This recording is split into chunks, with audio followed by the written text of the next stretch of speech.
காதல் என்றது கனா காணும் ஒன்று அதன் கண்கள் என்றது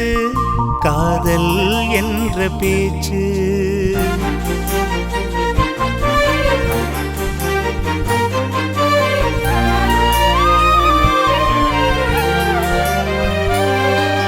காதல் என்றது கனா காணும் ஒன்று அதன் கண்கள் என்றது காதல் என்ற பேச்சு